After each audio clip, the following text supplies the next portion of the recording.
سب سے پہلے سورۃ الملک آج پڑھیں گے انشاءاللہ۔ سورۃ الملک جو ہے یہ 29ویں پارے کی پہلی صورت ہے اور یہ مکی صورت ہے۔ اور مکی صورت قرآن پاک میں آپ جیسے ہم جانتے ہیں کہ دو طرح کی صورتیں ہوتی ہیں، کچھ مکی ہوتی ہیں، کچھ مدنی ہوتی ہیں۔ تو وہ صورتیں جو آپ صلی اللہ علیہ وسلم کی مدینہ ہجرت کرنے سے پہلے پہلے نازل ہوئی ہیں ان صورتوں کو مکی صورتیں کہتے ہیں، اور وہ صورتیں جو آپ صلی اللہ علیہ وسلم کے مدینہ ہجرت کر جانے کے بعد نازل ہوئی ہیں ان کو مدنی صورتیں کہتی ہیں۔ بعض اوقات بعض لوگوں کے ذہنوں میں یہ تعریف ہوتی ہے مکی مدنی کی کہ جو مکہ میں نازل ہوئی ہیں وہ مکی ہیں، جو مدینہ میں نازل ہوئی ہیں وہ مدنی ہیں۔ یہ تعریف جو ہے وہ غلط ہے۔ ہجرت کا سفر کرنے سے پہلے آپ صلی اللہ علیہ وسلم کا مدینہ ہجرت کرنے سے پہلے پہلے جو صورت نازل ہوئی ہے وہ مکی ہے، چاہے آپ صلی اللہ علیہ وسلم اس وقت طائف میں ہوں، چاہے مکہ سے باہر ہوں۔ اور وہ صورتیں جو آپ صلی اللہ علیہ وسلم کا مدینہ ہجرت کر جانے کے بعد نازل ہوئی ہیں وہ مدنی ہیں، چاہے آپ صلی اللہ علیہ وسلم اس وقت مدینہ میں نہ ہوں، چاہے مکہ میں ہوں۔ مثال کے طور پر جب آپ صلی اللہ علیہ وسلم مکہ تشریف لے گئے، مدینہ تشریف لے گئے، مدینہ تشریف لے جانے کے بعد پھر کئی سالوں کے بعد 9 سال کے بعد دوبارہ مکہ حج کرنے کے لیے آئے، تو وہاں پر آپ صلی اللہ علیہ وسلم پر ایک آیت اترتی ہے، الیوم اکملت لکم دینکم واتممت علیکم نعمتی ورضیت لکم الاسلام دینا۔ یہ صورت مکہ میں نازل ہوئی ہے لیکن یہ ہے مدنی۔ کیوں؟ کیونکہ یہ ہجرت کے بعد نازل ہوئی ہے۔ تو یہ مکی اور مدنی کی تعریف ہے، اور یہ صورت جو آج پڑھ رہے ہیں سورۃ الملک یہ مکی صورت ہے۔ اچھا، آگے اس کی ترتیب کی بات کرتے ہیں۔ یہاں پر بھی تھوڑی سی بات میں کر دوں کہ قرآن پاک میں جو ہمیں صورتوں کی ترتیب ہے کہ سب سے پہلے سورۃ الفاتحہ ہے، پھر سورۃ البقرہ ہے، پھر آل عمران ہے، اور آخر سے بھی دیکھیں سورۃ الناس ہے، پھر سورۃ الفلق ہے، پھر سورۃ الاخلاص ہے۔ تو جس طرح قرآن پاک میں صورتیں لکھی ہوئی ہیں یہ اس طرح نازل نہیں ہوئی ہیں۔ اب دیکھیں سب سے پہلی جو صورت نازل ہوئی وہ اقرأ بسم ربک الذی خلق، لیکن قرآن پاک میں کہاں لکھی ہوئی ہے؟ یہ 30ویں پارے میں جا کے لکھی ہوئی ہے۔ ہونا تو یہ چاہیے تھا کہ یہ سب سے پہلے آتی۔ تو اس سے پتہ چلا کہ ایک قرآن پاک کی نزولی ترتیب ہے، نازل ہونے کی ترتیب ہے کہ پہلے کون سی صورت نازل ہوئی، پھر کون سی صورت نازل ہوئی، آخر میں جا کے کون سی صورت نازل ہوئی۔ اور ایک قرآن پاک میں لکھنے کے اعتبار سے ترتیب ہے کہ سورۃ فاتحہ پہلے لکھی ہوئی ہے، سورۃ الناس پہلے لکھی ہوئی ہے۔ تو اس طرح ہر صورت کی 2 ترتیبیں ہوتی ہیں۔ سورۃ الملک جو ہے قرآن پاک میں اس کی ترتیب 67 ہے، 67ویں نمبر پر یہ آپ کو ملے گی، اور نزول کے اعتبار سے 77 نمبر پر 77 پر جو آپ کو ملے گی۔ اس صورت کی جو آیات ہیں وہ 30 ہیں، اور اس صورت کے جو رکوع ہیں وہ 2 ہیں۔ یہ میں آپ کو یعنی کہ معلومات اس لیے دے رہا ہوں تاکہ ہمیں اس کا پورا بیک گراؤنڈ پتہ ہو کیا پڑھ رہے ہیں، کہ صورت کہاں پر ہے، کتنے رکوع ہیں۔ 2 رکوع ہیں۔ یہاں پر صورت پہ تعارف ہے کہ صورت نے کن کن موضوعات کو ڈسکس کیا ہے۔ تو تعارف یہاں سے یہ شروع ہوتا ہے کہ یہاں سے قرآن کریم کے آخر تک یعنی سورۃ الملک سے لے کر سورۃ الناس تک تمام تر مکی صورتیں ہیں۔ تقریباً ان سب صورتوں کا مرکزی موضوع جو ہے وہ اسلام کے بنیادی عقائد ہیں، مثلا توحید ہے، رسالت ہے، آخرت کا اثبات ہے، جنت اور دوزخ کے حالات، اور اسلام کی تبلیغ کے لیے حضور نبی کریم صلی اللہ علیہ وسلم کو ہدایات اور تسلی دینا ہے۔ چونکہ یہ صورت مکہ میں نازل ہوئی تھی اور مکہ کا جو ماحول تھا وہ مشرکین کا تھا، تو وہاں پر اللہ تعالیٰ کی جو آیات نازل کی ہیں وہاں پر عقیدے کے متعلق تھی، جنت دوزخ کے متعلق تھی۔ یہ مکی موضوع صورتوں کا یہ سینٹرل آئیڈیا ہوتا ہے اور موضوع ہوتا ہے۔ اب یہ تو تھا اس کا مرکزی موضوع، لیکن ابھی تفصیلی اس کا مضامین کیا ہیں؟ وہ یہ ہیں کہ پہلی 2 آیات جو ہیں اس میں اللہ تعالیٰ کا تعارف کروایا ہے۔ صورت کا جو آغاز ہے ابھی ہم پڑھیں گے انشاءاللہ آگے چل کے، تو پہلی 2 آیات کے اندر اللہ تعالیٰ نے اپنا تعارف کروایا ہے۔ پھر تیسری اور 5ویں آیات تک جو ہے اللہ تعالیٰ نے اپنی قدرت کا بیان کیا ہے، آسمان کو بیان کیا ہے، اللہ تعالیٰ نے آسمان کیسے بنایا ہے وہ بھی انشاءاللہ پڑھیں گے۔ اور 6 سے لے کر 12 تک اللہ تعالیٰ نے کافرین کی جزا بیان کی ہے کہ جو کافر ہیں وہ قیامت کے دن ان کا کیا حال ہوگا، اور جو مومنین ہوں گے دنیا کے اندر ان کو آخرت میں کیا ثواب ملے گا، اللہ تعالیٰ نے اس کا تذکرہ کیا ہے۔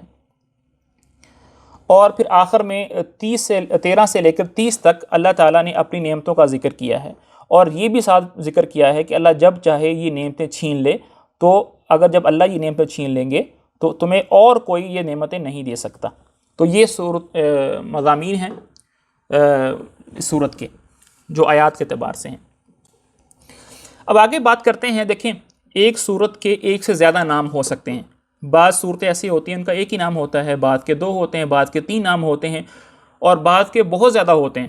جیسے سورۃ الفاتحہ ہے، اس کے تقریباً 25 نام ہیں، تو ہر سورت کے ایک سے زیادہ نام ہوتے ہیں۔ تو سورۃ الملک کے کیا نام ہیں، آئیے دیکھتے ہیں۔ تو پہلا نام سورۃ الملک ہے اس کا، اور دوسرا نام جو ہے اس کا تبارک الذی ہے، جس کی وجہ سے یہ مشہور ہے، اور تیسرا نام اس کا المانعہ ہے۔ المانعہ کیا مطلب ہوتا ہے، اور یہ نام ہم نے کہاں سے لیا ہے، یہ آگے آ رہا ہے۔ چوتھا نام جو اس کا ہے وہ المنجیہ ہے، اور آخری نام جو ہے اس کا المجادلہ ہے۔ جو پہلا نام ہے الملک، یہ وہ لفظ ہے جو اس کے سورت کے اندر ہی پہلی آیت میں آتا ہے، تبارک الذی بیدہ الملک، تو وہاں سے لے لیا۔ تبارک الذی جو دوسرا نام ہے، یہ بھی سب سے پہلا لفظ ہے سورت کا، تبارک الذی، تو وہاں سے لے لیا۔ اور عموماً ایسے ہی ہوتا ہے کہ سورتوں کے جو نام ہوتے ہیں وہ سورت ہی کے اندر سے کوئی لفظ وہ لیا ہوا ہوتا ہے۔ اب آگے بات کرتے ہیں کہ اس سورت کو پڑھنے کے فضائل کیا ہیں، اس سورت کو پڑھنے سے ہمیں کیا ملے گا۔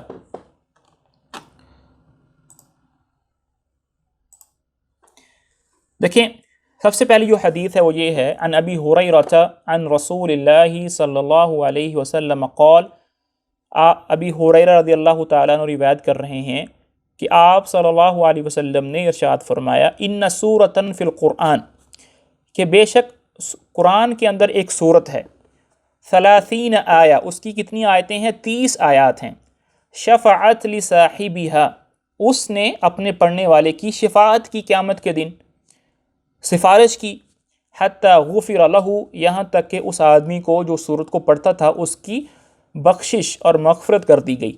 اور وہ سورت کیا ہے، تبارک الذی بیدہ الملک۔ اور یہ جو حدیث ہے یہ اہل سنن اربعہ نے نکالی ہے، اور شعبہ اس کو روایت کرنے والے ہیں، اور ترمذی نے کہا ہے کہ یہ حدیث حسن ہے، صحیح ہے۔ تو پہلی اس کا فضیلت کیا ہے کہ جو آدمی سورت کو پڑھتا ہے تو یہ قیامت کے دن اس کی سفارش کرے گی، شفاعت کرے گی، یہاں تک کہ اس کی مغفرت کروا دے گی۔ دوسری جو اس کی فضیلت ہے اس سورت کی وہ یہ ہے، عن انس قال قال رسول اللہ صلی اللہ علیہ وسلم، کہ حضرت انس رضی اللہ تعالیٰ عنہ روایت کرتے ہیں کہ آپ صلی اللہ علیہ وسلم نے ارشاد فرمایا، سورۃ فی القرآن، کہ ایک سورت قرآن میں ایسی ہے، خاصمت عن صاحبہا، کہ اس نے اپنے پڑھنے والے کے ساتھ کھڑے ہو کر جھگڑا کیا، حتی ادخلتہ الجنہ، یہاں تک کہ اس کو جنت میں داخل کروا دیا۔ کیا مطلب جھگڑا کروا دیا، کہ جس طرح عدالتوں کے اندر آپ خدا نخواستہ کسی کا کوئی مقدمہ چل رہا ہوتا ہے تو وہ اپنے لیے ایک وکیل کرتا ہے، وہ جو وکیل ہے وہ مخاصمت کرتا ہے، دلائل دیتا ہے کہ میرا جو کلائنٹ ہے، یہ میرا جو بندہ ہے، یہ صحیح ہے، یہ غلط نہیں ہے۔ تو اسی طرح یہ سورت جو ہے وہ قیامت کے دن وکیل ہوگی آپ کی اور میری اور ہر پڑھنے والے کی، یہاں تک کہ کیا کرے گی، ہمیں جنت میں داخل کروا دے گی۔ اور وہ سورت کیا ہے، تبارک الذی بیدہ الملک ہے۔ اور یہ جو حدیث ہے یہ معجم الصغیر الطبرانی کی ایک حدیث کی ایک کتاب ہے، اس میں اندر ذکر ہے۔ اچھا، پھر اس کی فضیلت کیا ہے، تیسری فضیلت جو ہے اس کی وہ یہ ہے، عن ابن عباس قال، یہ حضرت ابن عباس ایک واقعہ سنا رہے ہیں ہمیں، ایک قصہ سنا رہے ہیں۔ قال، فرماتے ہیں، ضرب بعض اصحاب نبی صلی اللہ علیہ وسلم خباء علی قبر، آپ صلی اللہ علیہ وسلم کے بعض صحابہ سفر پر نکلے، اور راستے میں جب رات ہوئی تو وہاں پر خیمہ لگایا ٹھہرنے کے لیے۔ اب وہ جو خیمہ تھا وہ انہوں نے ایک قبر کے اوپر لگا لیا۔ اب قبر جو ہے ظاہری بات ہے، ایام گزرنے کے ساتھ ساتھ اس کے جو نشانات ہیں وہ ختم ہو جاتے ہیں، تو ان کو پتہ نہیں چلا کہ ہم نے جہاں پر خیمہ لگایا ہے وہ قبر ہے۔ وَهُوَ لَا يَحْسَبُ أَنَّهُ قَبْرُ إِنسان، اب ان کو پتہ نہیں تھا اس صحابی کو جہاں کہ میں نے ایک قبر کے اوپر خیمہ لگا لیا ہے۔ تو کیا ہوا، یقرأ سورۃ الملک حتی ختمہ، تو وہ اب وہاں سے قبر سے کیا آتی تھی، سورۃ الملک پڑھنے کی آواز آتی تھی، اور آخر تک پڑھتا تھا۔ فَأَتَى النَّبِيَّ صلی اللہ علیہ وسلم، تو وہ پھر جو صاحب تھے وہ آپ صلی اللہ علیہ وسلم کے پاس تشریف لائے۔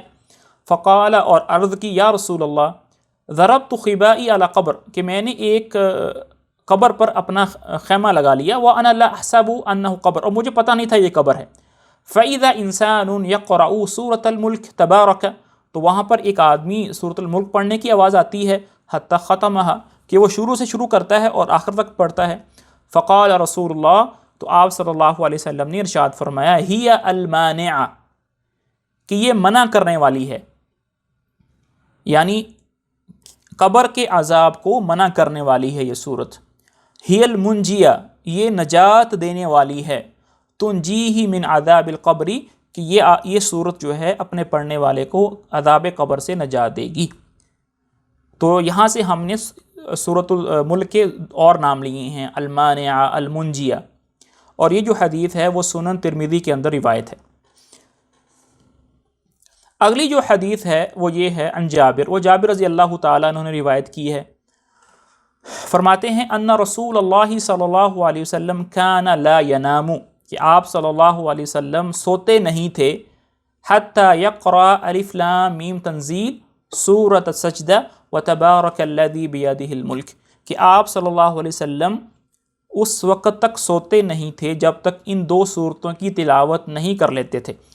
ایک صورت الف لام میم تنزیل ہے جس کا نام سورۃ السجدہ ہے، اور دوسری صورت جو ہے وہ تبارک الذی بیدہ الملک ہے، اور یہ جو حدیث ہے یہ بھی ترمذی کے اندر روایت ہے۔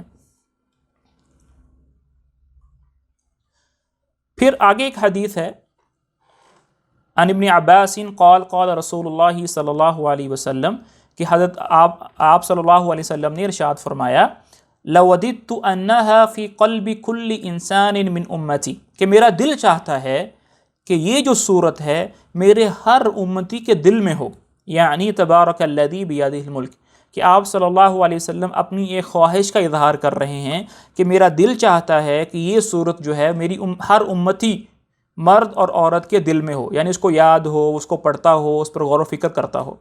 اور یہ جو حدیث ہے وہ المعجم الکبیر کے اندر بھی ہے، اور الحاکم جو ہیں انہوں نے اپنی کتاب مستدرک میں اس کو ذکر کیا ہے۔ یہاں پر ایک فضیلت ہے، اور یہ اثر ہے، یہ حدیث نہیں ہے، یہ اثر ہے۔ حدیث وہ ہوتی ہے جو آپ صلی اللہ علیہ وسلم ارشاد فرماتے ہیں، اور اثر وہ ہوتا ہے جو کہ صحابہ اور تابعین کا کوئی قول ہوتا ہے۔ تو یہ جو اثر ہے یہ ابن عباس رضی اللہ تعالی عنہ سے روایت ہے، وہ فرماتے ہیں کہ انہ قال لرجل، کہ ابن عباس نے ایک آدمی کو کہا، الا اتحفک بحدیث تفرح بہ، کیا میں تمہیں ایک ایسی حدیث کا گفٹ نہ دوں کہ تم خوش ہو جاؤ گے سن کے؟ قال بلا، تو اس آدمی نے کہا ضرور بتائیے۔ قال اقرا، تو ابن عباس نے کہا اقرا، پڑھو، تبارک الذی بیدہ الملک، کہ یہ سورت پڑھا کرو، وعلمها اہلک، اور اپنے گھر والوں کو یہ سورت سکھاؤ، وجمیع ولدک، اور اپنے تمام بچوں کو یہ سورت سکھاؤ، وصبیان بیتک وجیرانک، اور اپنے اور ہمسایوں کے جتنے بچے ہیں سب کو یہ سورت سکھاؤ، فإنها المنجیہ، کیونکہ یہ سورت جو ہے وہ نجات دینے والی ہے، والمجادلہ، اور جھگڑا کرنے والی ہے، یوم القیامہ، قیامت کے دن، عند ربیہا، اپنے رب کے پاس، لقارئہا، جو اس کو پڑھے گا۔ کہ جس طرح وکیل جو ہے وہ دلائل پیش کرتا ہے کہ نہیں یہ ٹھیک ہے، یہ غلط نہیں ہے، اسی طرح یہ سورت جو ہے وہ قیامت کے دن اپنے پڑھنے والوں کے لیے دلائل پیش کرے گی۔ وَتَطْلُبُ لَهُ أَن يُنْجِيَهُ مِنْ عَذَابِ النَّارِ، اور اللہ سے یہ ریکویسٹ کرے گی کہ اے اللہ اس بندے کو آگ کا عذاب نہیں ہونا چاہیے، وَيُنْجِي بِهَا صَاحِبِهَا مِنْ عَذَابِ الْقَبْرِ، اور اس صورت جو ہے وہ قبر کے عذاب سے اپنے صاحب کو بچاتی ہے۔ قال رسول اللہ صلی اللہ علیہ وسلم، لوددت انہا فی قلب کل انسان من امتی، میرا دل چاہتا ہے کہ یہ صورت میرے ہر امتی کے دل میں ہونی چاہیے۔ اور اس کے معنی کو دیکھتے ہیں۔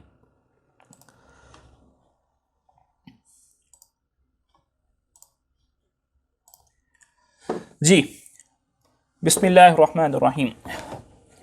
تبارک الذی بیدہ الملک وہو علی کل شیء قدیر۔ تبارکہ کا مطلب، اب میں اس کے جو ہیں لفظی مطلب بیان کروں گا، پھر انشاءاللہ با محاورہ ترجمہ کریں گے، اور اگر پھر کوئی بات اس میں رہ گئی ہوگی تو انشاءاللہ اس کو بھی دیکھیں گے۔ تبارکہ، تبارک کا مطلب ہوتا ہے وہ ذات جو بڑی ہی بابرکت ہو، جس کے ہاتھ میں بڑی ہی خیر ہو، بڑی عظیم شان عظیم ہو، بڑی عالی ہو اور بابرکت ذات ہو، اور تب اسی سے برکت کا لفظ بھی نکلتا ہے، تو تبارک بڑی عالی شان ہے، بڑی شان ہے، الذی اس کی، کس کی؟ بیدہ جس کے ہاتھ میں ہے، الملک جس کے ہاتھ میں کیا ہے؟ قبضہ ہے، ملک ہے، ملکیت ہے۔ تو اللہ تعالیٰ جو ہیں وہ بابرکت ہیں، بڑی شان والے ہیں، اور اللہ تعالیٰ کے ہاتھ میں جو ہے ساری کائنات کا کیا ہے؟ قبضہ ہے۔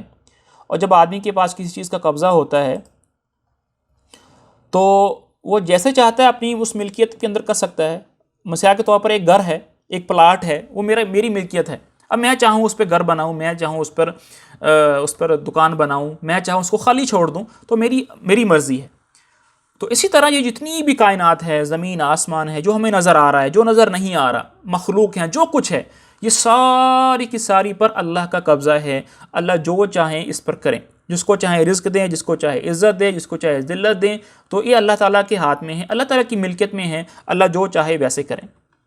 یہ اس کا مطلب ہے تبارک الذی بیدہ الملک، کہ بڑی بابرکت ہے وہ ذات جس کے ہاتھ میں ملک ہے، قبضہ ہے۔ وَهُوَ اور وہ یعنی کون؟ اللہ، عَلَى كُلِّ ہر شیءٍ چیز پر قادر ہے۔ وَهُوَ عَلَى كُلِّ شیءٍ قدیر، اور وہ ہر چیز پر قادر ہے۔ کوئی چیز بھی اللہ کے لیے امپاسبل نہیں ہے، کوئی چیز بھی اللہ کے لیے مشکل نہیں ہے، ہر چیز اللہ کی قدرت میں ہے۔ اللہ جیسے چاہتے ہیں، جو چاہتے ہیں، جب چاہتے ہیں کر سکتے ہیں۔ پھر فرمایا الذی جس نے، خلق تخلیق کیا، الموت موت کو تخلیق کیا، والحیات اور زندگی کو تخلیق کیا۔ الذی خلق الموت والحیات جس نے زندگی اور موت کو تخلیق کیا۔ کیوں تخلیق کیا؟ وجہ کیا ہے؟ لیبلوکم تاکہ وہ تمہارا ایگزام لے، تاکہ وہ تمہیں آزمائش میں ڈالے، تاکہ وہ تمہیں دیکھے، تمہیں چیک کرے۔ کیا چیک کرے؟ ایکم کہ تم میں سے کون احسن عملا اچھے عمل کرتا ہے۔ تو اس آیت میں اللہ تعالیٰ نے مجھے اور آپ کو یہ بتایا ہے کہ زندگی میں آنے کا مقصد کیا ہے۔ کیا وہ پیسے جمع کرنا ہے؟ کیا وہ عالی منصب کے پیچھے دوڑنا ہے؟ کیا وہ دنیاوی کمپٹیشن کے اندر لگنا ہے؟ نہیں، بلکہ وہ یہ ہے کہ اچھے عمل کون کرتا ہے۔ تو اللہ تعالیٰ نے صرف ایک لائن کے اندر ہمیں یہ مقصد سمجھا دیا کہ دنیا کے اندر جو آئے ہو تو اس کا مقصد یہ ہے کہ اچھے عمل کرنے ہیں، اور یہ ہی فرمایا کہ زیادہ عمل کرنے ہیں، کیونکہ زیادہ عمل کرنے سے جب کوانٹٹی بڑھ جاتی ہے تو بعض کا کوالٹی کم ہونے کا خطرہ ہوتا ہے۔ تو اللہ تعالیٰ جو ہے وہ یہ چاہ رہے ہیں کہ ہم جو بھی عمل کریں، فرائض ادا کریں، سنن نوافل جو بھی کام کریں، وہ احسن طریقے سے کریں۔ احسن طریقے سے اب کیسے ادا کر سکتے ہیں؟ مثال کے طور پر نماز کو لیجیے، اب نماز کو احسن طریقے سے کیسے ادا کریں؟ کہ اچھے طریقے سے وضو کریں، اخلاص کے ساتھ پڑھیں، ہر قسم کا جو ادب ہوتا ہے اس کے فرائض ہیں، سنن ہیں، مستحبات ہیں، خشوع ہے، خضوع ہے، ان کا خیال رکھ کر پھر اس عمل کو کریں، اور اس عمل کے آخر میں ہم استغفار کریں کہ اے اللہ جس طرح تیری شان ہے اس طرح یہ عمل نہیں ہو سکا تو اس کو قبول فرما۔ اگر ہم اس طرح کریں گے تو کیا ہوگا؟ وہ عمل احسن ہو جائے گا۔ وَهُوَ الْعَزِيزُ الْغَفُورُ، یہاں پر اللہ تعالیٰ کے دو نام ہیں، صفاتی نام ہیں۔ پہلا ہے عزیز۔ عزیز اس شخص کو کہتے ہیں، اس ذات کو کہتے ہیں جو غالب ہوتی ہے، جو سب پر چھائی ہوتی ہے اور سب سے بڑی ہوتی ہے۔ اور جو آدمی سب پر غالب ہوتا ہے اور سب سے بڑا ہوتا ہے، اس کا کیا ہوتا ہے؟ ایک رعب ہوتا ہے، دبدبہ ہوتا ہے۔ دنیا میں یہی ہم دیکھتے ہیں کہ جس کو اللہ تعالیٰ غلبہ دیتے ہیں وہ کیا کرتا ہے؟ قتل و غارت کرتا ہے، وہ سخت کرتا ہے۔ لیکن اللہ کی ذات ایسی ذات ہے جو غلبہ ہونے کے ساتھ ساتھ کیا ہے؟ الغفور، بخشنے والی ہے۔ تو اللہ تعالیٰ ایک ہی ٹائم میں کیا ہیں؟ عزیز بھی ہیں، غالب بھی ہیں، عظیم بھی ہیں، ساتھ میں اس آدمی کے لیے غفور ہیں، بخشنے والے ہیں جو اللہ کی طرف رجوع کرے گا۔ الذی جس نے، خلق تخلیق کیا ہے، سبع کہتے ہیں 7 کو، اور سماوات کہتے ہیں آسمان، اور یہ جمع کا لفظ ہے اور اس کا جو واحد ہے وہ سما ہے، آسمان کو۔ تو اللہ تعالیٰ نے 7 آسمان پیدا کیے ہیں، تخلیق کیے ہیں۔ کس طرح کیے ہیں؟ طباقاً، طبقہ تہ در تہ، یعنی اس طرح ایک تہ ہے پھر دوسری ہے، پھر تیسری ہے۔ تو اللہ تعالیٰ نے 7 آسمان جو ہیں وہ تہ در تہ بنائے ہیں۔ اب یہاں پر سوال یہ پیدا ہوتا ہے کہ اللہ تعالیٰ نے جو 7 آسمان بنائے ہیں تو وہ کیا آپس میں ملے ہوئے ہیں ایسے کر کے، یا کیا اس دونوں کے درمیان میں کوئی فاصلہ بھی ہے؟ تو صحیح بات یہ ہے کہ اللہ تعالیٰ نے جو 7 آسمان بنائے ہیں، ہر آسمان سے لے کر دوسرے آسمان کے درمیان ایک جگہ خالی ہے جس کو خلا بولتے ہیں۔ اور دلیل اس کی کیا ہے؟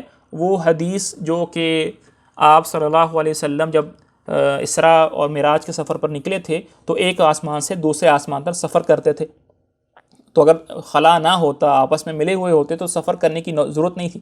تو وہ جو حدیث ہے وہ اس بات کی دلیل ہے کہ ایک آسمان دوسرے آسمان کے ساتھ جڑا ہوا نہیں ہے بلکہ آپس میں خلا ہے۔ تو اللہ تعالیٰ نے 7 آسمان کو تہ در تہ بنایا ہے۔ ما ترى، تم نہیں دیکھو گے، اے مخاطب تم نہیں دیکھو گے، فی میں خلق تخلیق الرحمن، رحمان کی، کہ تم رحمان کی تخلیق میں نہیں دیکھو گے کیا؟ من تفاوت، کوئی بھی فرق۔ تم رحمان کی تخلیق میں کسی قسم کا فرق نہیں دیکھو گے۔ کیا مطلب فرق نہیں دیکھو گے؟ یعنی اللہ تعالیٰ نے جو بھی چیزیں بنائی ہیں وہ ایک توازن اور ایک ربط اور ایک بیلنس کے ساتھ بنائی ہیں، بے ڈنگی نہیں بنائی۔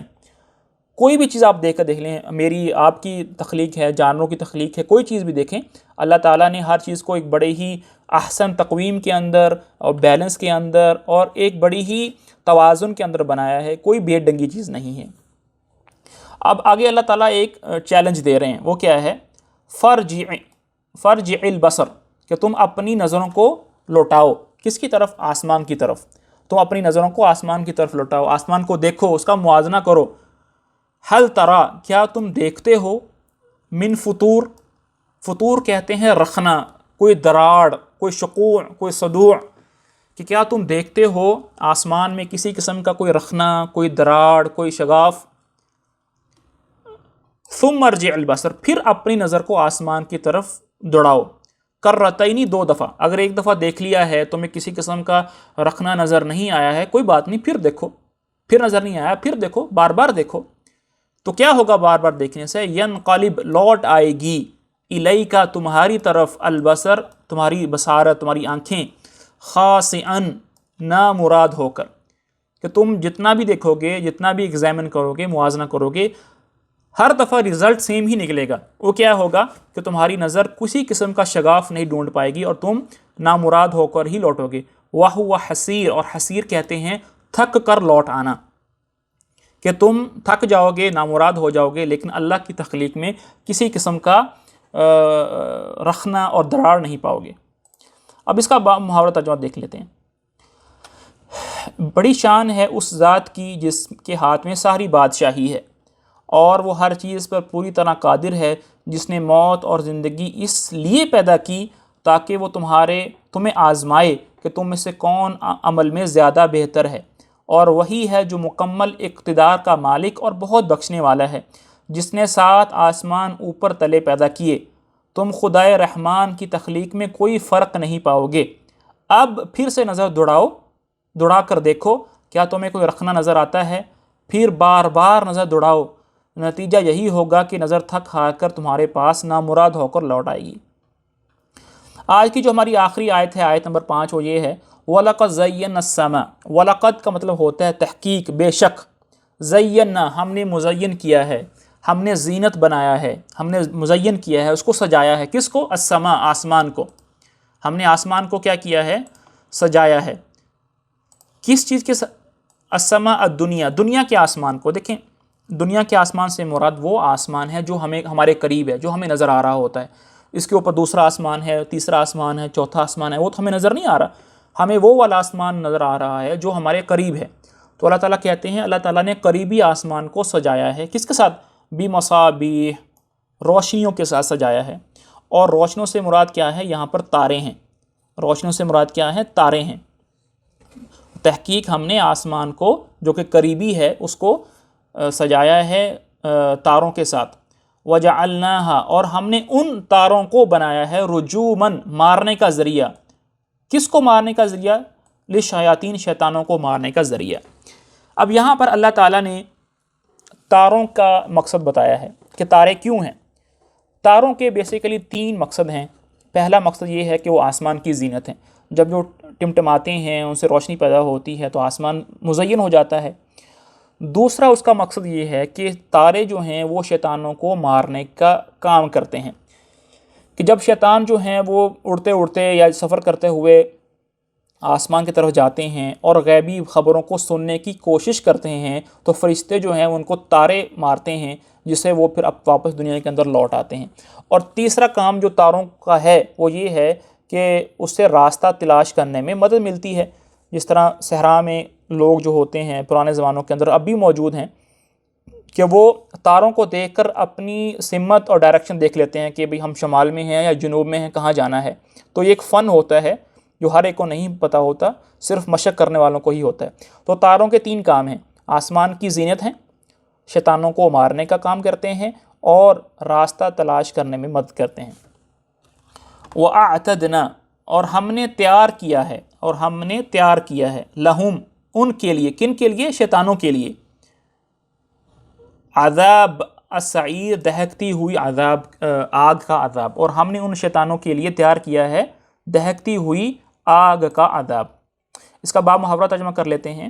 اور ہم نے قریب والے آسمان کو روشن چراغوں سے سجا رکھا ہے، اور ان کو شیطانوں پر پتھر برسانے کا ذریعہ بھی بنایا ہے، اور ان کے لیے دہکتی آگ کا عذاب بھی تیار کر لیا ہے۔ اللہ تعالی ہمیں سمجھنے کی اور عمل کرنے کی توفیق نصیب فرمائے۔ السلام علیکم ورحمۃ اللہ وبرکاتہ، نحمدہ ونصلی علی رسولہ الکریم وعلی آلہ وصحبہ اجمعین، واما بعد۔ رب یسر ولا تعسر وتمم بالخیر وبک نستعین یا فتاح یا فتاح یا فتاح۔ اللہم انفعنا بما علمتنا وعلمنا ما ينفعنا وزدنا علما یا ارحم الراحمین۔ اللہ تعالیٰ سے دعا ہے کہ اللہ تعالیٰ ہمیں سمجھنے کی اور عمل کرنے کی توفیق نصیب فرمائے۔ اللہ تعالیٰ کا شکر ہے، اللہ تعالیٰ نے ہمیں اپنی کتاب کے ساتھ بیٹھنے کی توفیق دی۔ اس کے بعد آپ بہنوں کا اور بھائیوں کا بہت بہت شکریہ کہ آپ تشریف لائے اپنا وقت نکال کر۔ پچھلی جو آیات گزر کر گئی ہیں 5 تک، اس میں پہلی 2 آیات میں اللہ تعالیٰ نے اپنا تعارف کروایا، پھر اللہ تعالیٰ نے زندگی اور موت کو تخلیق کرنے کا مقصد بتایا کہ زندگی موت کیوں ہے، کس وجہ سے آپ دنیا میں آئے ہیں، اور پھر اللہ تعالیٰ نے ہمیں ایک چیلنج دیا کہ تم اللہ کی کائنات میں غور و فکر کرو، ڈھونڈو، تلاش کرو، لیکن تلاش کرنے سے بھی تمہیں کوئی عیب نہیں ملے گا۔ آج کا جو سبق ہے اس میں ہم 3 چیزیں پڑھیں گے۔ میں اس کا ذرا خلاصہ بتا دوں تاکہ ہمارے ذہن میں ہو ہم پڑھنے کیا جا رہے ہیں۔ آج کے سبق میں ہم 3 چیزیں پڑھیں گے۔ پہلی چیز یہ پڑھیں گے کہ اللہ تعالیٰ نے ان لوگوں کے لیے جنہوں نے اللہ پر ایمان نہیں لایا دنیا کے اندر، ان کے لیے کیسا بدلہ اور کیسا انجام آخرت میں تیار کر رکھا ہے، اور اس عذاب کو دینے سے پہلے اللہ تعالیٰ کچھ حجت پوری کریں گے ان کافروں پر، جو اللہ تعالیٰ کا قانون ہے، اللہ تعالیٰ کی سنت ہے۔ اور پھر اس کے مقابل میں قرآن کا یہ اصول ہے کہ جب اللہ تعالیٰ جہنم والوں کا حال بیان کرتے ہیں تو ساتھ میں اللہ تعالیٰ دوزخ، جنت کی نعمتوں کا بھی تذکرہ کرتے ہیں۔ اگر کافروں کا تذکرہ ہے تو مؤمنین کا تذکرہ بھی ہے، تاکہ کچھ لوگوں کی طبیعت ایسی ہوتی ہے کہ وہ خوف سے ایمان لاتے ہیں تو اللہ تعالیٰ جہنم کا ذکر بیان کرتے ہیں، لیکن کچھ لوگ ایسے ہوتے ہیں کہ ان کو کوئی کسی چیز کا لالچ دیا جائے، کوئی ان کو موٹیویٹ کیا جائے تو پھر وہ ایمان اچھے اعمال کرتے ہیں۔ تو اللہ تعالیٰ نے بیلنس رکھا ہے اپنی کتاب کے اندر، تو جہاں پر عذاب کا ذکر ہوتا ہے وہاں نعمتوں کا ذکر بھی ہوتا ہے۔ تو آئیے آج کا سبق دیکھتے ہیں۔ وَلِلَّذِينَ كَفَرُوا بِرَبِّهِمْ عَذَابُ جَهَنَّمَ وَبِئْسَ الْمَصِيرُ۔ یہاں سے شروع ہو رہا ہے ہمارا سبق۔ اور للذین، اور ان لوگوں کے لیے جنہوں نے کفروا، کفر کیا، بربہم، اپنے رب کے ساتھ، اور ان لوگوں کے لیے جن لوگوں نے کفر کیا اپنے رب کے ساتھ، عذاب جہنم، ان کے لیے عذاب کا جہنم ہے، ان کے لیے جہنم کا عذاب ہے۔ وَلِلَّذِينَ، اور ان لوگوں کے لیے جنہوں نے کفروا، کفر کیا، بربہم، اپنے رب کے ساتھ، ان کے لیے ہے عذاب جہنم، جہنم کا عذاب۔ اور وہ جہنم کا عذاب کیسا ہے؟ وَبِئْسَ الْمَصِيرُ، اور وہ بڑی ہی بری جگہ ہے۔ مصیر کہتے ہیں وہ جگہ جہاں پر انسان لوٹ کر جاتا ہے، تو ہم مرنے کے بعد جو ہے وہ اللہ کی طرف لوٹ کر جائیں گے۔ جن کے اعمال اچھے ہوں گے وہ جنت، ان کا ٹھکانہ جنت ہوگا، اور جن کے اعمال جو ہے وہ اللہ ہمیں معاف فرمائے، ان کے اعمال برے ہوں گے، ان کا جو ٹھکانہ ہے وہ برا ہوگا۔ وَبِئْسَ الْمَصِيرُ، اور بئس کہتے ہیں بہت برا، اور مصیر کہتے ہیں ٹھکانہ، تو وہ ٹھکانہ جو ہے وہ بہت ہی برا ہے۔ وَلِلَّذِينَ كَفَرُوا بِرَبِّهِمْ عَذَابُ جَهَنَّمَ، اور ان لوگوں کے لیے جنہوں نے اپنے رب کے ساتھ کفر کیا، عذاب جہنم، جہنم کا عذاب ہے، وَبِئْسَ الْمَصِيرُ، اور بہت ہی برا ٹھکانہ ہے۔ اب آگے اللہ تعالیٰ جو ہے وہ ان کی منظر کشی کر رہے ہیں۔ اذا القوا، اذا کا مطلب ہوتا ہے جب، القوا ان کافر لوگوں کو ڈالا جائے گا، فیہا اس میں، کس میں ڈالا جائے گا؟ جہنم کے اندر ڈالا جائے گا۔ سمعوا تو وہ سنیں گے، لہا کہ ہے اس جہنم کی، شہیقاً دھاڑنے کی آواز۔ اذا القوا فیہا سمعوا لہا شہیقاً، جب ان کافروں کو ڈالا جائے گا اس آگ کے اندر، اس جہنم کے اندر، تو دیکھیں گے، سمعوا سنیں گے کہ اس کی کیا ہے، ایک دھاڑنے کی آواز ہے جہنم کی، وہی تفور، اور وہ کیا ہوگی، وہ ابل رہی ہوگی۔ ابلنے سے مراد ایسے کہ جیسے بہت زیادہ پانی ہو اور اس میں کوئی انسان تھوڑی سی چیز ڈال دے، کوئی دانے وغیرہ ڈال دے، تو جس طرح وہ کھولتے ہیں، ابلتے ہیں، تو جہنم کا وہی منظر ہوگا۔ اللہ تعالیٰ جو ہے میری آپ کی حفاظت فرمائے۔ اذا القوا فیہا، جب وہ اس میں ڈال دیے جائیں گے، سمعوا لہا شہیقاً، تو وہ سنیں گے اس کی دھاڑنے کی آواز، وہی تفور، اور وہ کیا ہوگی، ابل رہی ہوگی۔ تکادو قریب ہے، نزدیک ہے، تمیزو کہ وہ پھٹ پڑے، یعنی پھٹ پڑے یعنی اس کا ایک حصہ دوسرے حصے سے جدا ہو جائے۔ کس چیز کی وجہ سے؟ من الغیظ، غصے کی وجہ سے، کہ وہ اتنا اس میں غیظ اور غضب ہوگا کہ قریب ہے کہ وہ کیا ہے، ٹوٹ پڑے، اس کا ایک حصہ جو ہے وہ دوسرے حصے سے جدا ہو جائے۔ کلما، جب بھی الکیا ڈالا جاتا ہے، فیہا اس جہنم کے اندر، فوج کوئی گروپ، کوئی جماعت، جب بھی، اب یہاں پر اللہ تعالیٰ جو ہے وہ ایک طرح کا قانون ہے، ایک طرح کی سنت بتا رہے ہیں، کلما القی فیہا فوج، کہ جب بھی جہنم کے اندر ایک گروہ ڈالا جاتا ہے لوگوں کا، سألہم تو ان سے پوچھتے ہیں، خزنتہ کہتے ہیں جہنم کے وہ فرشتے، جہنم کے داروغہ، جو جہنم کے باہر کھڑے ہوتے ہیں، جو جہنم کیا نگرانی سنبھال رہے ہوتے ہیں، تو وہ فرشتے ان سے پوچھیں گے، علم کیا نہیں، یأتکم تمہارے پاس آیا، نذیر کوئی ڈرانے والا، کہ تم ابھی کفر کر کے آ گئے ہو دنیا سے اور ہمیشہ ہمیشہ کا جہنم کے عذاب میں رہو گے جو کبھی ختم ہونے والا نہیں ہے، تو کیا دنیا میں جب تم تھے تو تمہیں کوئی ڈرانے والا نہیں آیا تھا؟ تمہارے پاس کوئی پیغمبر نہیں آیا تھا جس نے تمہیں ہاتھ پکڑ کے بتایا ہو کہ بھئی تم غلط راستے پر جا رہے ہو، صحیح راستہ یہ ہے؟ تمہیں کوئی سیانہ بندہ سمجھانے کے لیے نہیں آیا تھا کہ تمہیں پتہ ہی نہیں چلا، اب تم ہمیشہ ہمیشہ کے جہنم کے عذاب میں جاؤ گے؟ کلما القی فیہا فوج، کہ جب بھی اس جہنم کے اندر کوئی گروپ ڈالا جائے گا، کوئی گروہ لوگوں کا ڈالا جائے گا، سألہم تو ان سے پوچھیں گے، خزنتہا جہنم کے داروغہ، الم یأتکم نذیر کیا تمہارے پاس کوئی نبی، کوئی ڈرانے والا نہیں آیا؟ قالو تو وہ سب کہیں گے، بھلا کیوں نہیں، قد جاءنا بے شک ہمارے پاس آیا تھا، نذیر ڈرانے والا۔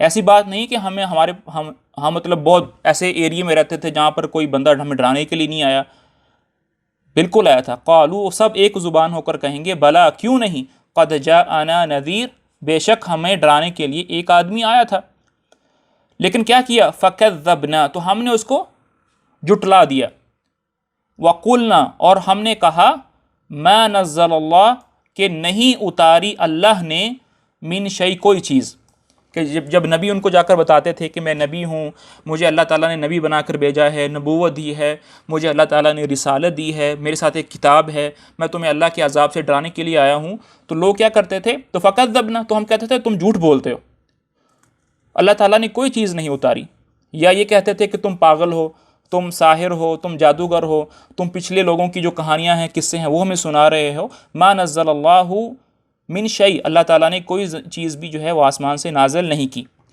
ان انتم نہیں ہو تم، اب فرشتے ان کو دوبارہ کہہ رہے ہیں، ان انتم نہیں ہو تم، الا مگر، فی ضلال گمراہی میں کبیر بہت بڑی، ان انتم فی الا فی ضلال کبیر نہیں ہو مگر تم بہت بڑی گمراہی میں۔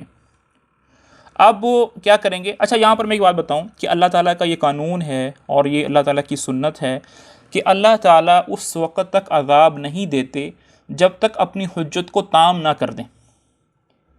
یہ نہیں کہ ایک آدمی کے پاس ایک آدمی کو پتہ ہی نہیں کہ ہم کیوں، مطلب نبی ہے، اس کے پاس کوئی ڈرانے والا آیا ہی نہیں، اس کے بعد اللہ کو عذاب دیں۔ اللہ تعالیٰ کا یہ قانون ہے کہ اللہ تعالیٰ پہلے اس پر حجت پوری کرتے ہیں، اس کے پاس پیغام پہنچتا ہے، پہنچنے کے بعد جب وہ جھٹلاتا ہے پھر اس کو اللہ تعالیٰ عذاب دیتے ہیں۔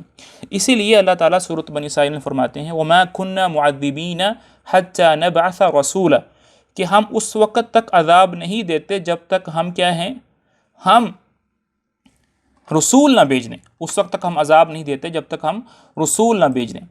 اور اسی طرح اللہ تعالیٰ ایک اور آیت میں فرماتے ہیں، سورۃ الزمر کی آیت نمبر 71 ہے، وما، اس میں ہے حتی اذا جاؤوہا، کہ جب وہ کافر لوگ جہنم کے پاس آئیں گے، فتحت ابوابها، تو جہنم کے دروازے اس کے لیے کھول دیے جائیں گے، وقال لهم خزنتها، تو اس کے داروغہ ان سے کہیں گے الم یأتکم رسل، کیا تمہارے پاس رسول نہیں آئے، یا الم یأتکم رسل منکم، کیا تم میں سے تمہارے پاس کوئی رسول نہیں آئے، یتلون علیکم آیات ربکم، جو تمہیں اللہ تعالیٰ کی آیات پڑھ کر سناتے تھے، وینذرونکم لقاء یومکم ھذا، اور قیامت کے دن کے بارے میں ڈراتے تھے، قالوا بلا، وہ کہیں گے کیوں نہیں آئے تھے، ولیکن حقت کلمۃ العذاب علی الکافرین، لیکن اللہ تعالیٰ کا جو فیصلہ تھا وہ ہو چکا تھا کہ کافروں کو عذاب دینا ہے۔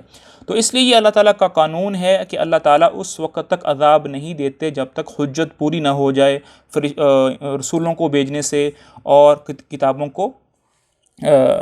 کو اتارنے سے۔ اب آگے جو ہے وہ ندامت کا اظہار کر رہے ہیں وہ جو کافر لوگ ہیں۔ ابھی ایک جو ڈائلاگ ہے نا، ایک مطلب حوار چل رہا ہے فرشتوں کے درمیان اور کافر لوگوں کے درمیان۔ پھر آگے وہ کیا کہیں گے، وقالو، اور کافر لوگ کہیں گے لو، کاش، اگر، کننا نسمعو، ہم سنتے ہوتے، او نعقلو، اور عقل رکھتے ہوتے، ما کننا، تو ہم نہ ہوتے آج اب، فی اصحاب السعیر، جہنم والوں میں سے، وقالو لو کننا نسمع او نعقل، کہ اگر ہم دنیا کے اندر عقل رکھتے ہوتے، سنتے ہوتے، ما کننا فی اصحاب السعیر، تو آج ہم جو ہے جہنم والوں میں سے نہ ہوتے۔ اس کا مطلب یہ نہیں تھا کہ وہ بہرے تھے یا ان کے پاس عقل نہیں تھی، وہ بالکل ہی پاگل تھے، ان کے پاس عقل بھی تھی، ان کے پاس سننا بھی تھا، لیکن اس طرح کا سننا نہیں تھا جو ان کو ایمان پر لا سکے، اور اس طرح کی عقل نہیں تھی کہ وہ ان کو ایمان پر لا سکے۔ وہ تو بڑے عقل مند تھے، اب جو عرب تھے وہ تو عقل مند آدمی تھے، ان کے عقل کے قصے مشہور ہیں، لیکن اس عقل کا کوئی فائدہ نہیں جو اللہ کے راستے پر نہ لا سکے۔ اللہ تعالیٰ جو ہے وہ ہمیں سمجھنے کی اور عمل کرنے کی توفیق نصیب فرمائے۔ اب اس کا جو ہے وہ با محاورہ ترجمہ دیکھ لیتے ہیں، اور یہاں سے شروع ہو رہا ہے، اور جن لوگوں نے اپنے پروردگار سے کفر کا معاملہ کیا ان کے لیے جہنم کا عذاب ہے، اور وہ بہت ہی برا ٹھکانہ ہے۔ جب وہ اس میں ڈالے جائیں گے تو اس کے دھاڑنے کی آواز سنیں گے اور وہ جوش مارتی ہوگی، ایسا لگے گا جیسے وہ غصے سے پھٹ پڑے گی۔ جب بھی اس میں کافروں کا کوئی گروہ پھینکا جائے گا تو اس کے محافظ ان سے پوچھیں گے کیا تمہارے پاس کوئی خبردار کرنے والا نہیں آیا تھا؟ وہ کہیں گے ہاں، بے شک ہمارے پاس خبردار کرنے والا آیا تھا، مگر ہم نے اسے جھٹلا دیا اور کہا کہ اللہ نے کچھ نازل نہیں کیا، تمہاری حقیقت اس کے سوا کچھ نہیں کہ تم بڑی بھاری گمراہی میں پڑے ہوئے ہو۔ اور وہ کہیں گے کہ اگر ہم سن لیا کرتے اور سمجھ سے کام لیا کرتے تو آج دوزخ والوں میں شامل نہ ہوتے۔ جی، ابھی انہی کا تذکرہ چل رہا ہے، آگے انہی کا جو ڈائلاگ ہے وہ کافروں کے ساتھ چل رہا ہے۔ فَاعْتَرَفُوا بِذُنُوبِهِمْ، فَاعْتَرَفُوا، تو پس انہوں نے اعتراف کر